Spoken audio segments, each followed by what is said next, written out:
Hello friends, in this quick tutorial I'm gonna be walking through how to hide a story on Snapchat.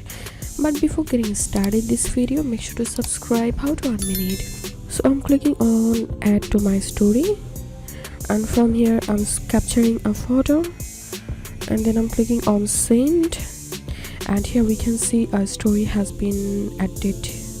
Now let's see how to hide this story.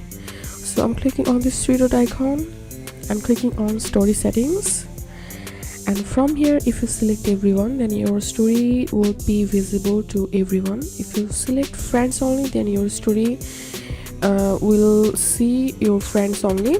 Then if you want to hide your story, then you have to select custom, and from here select those friends you want to hide your story from. So I'm selecting this one,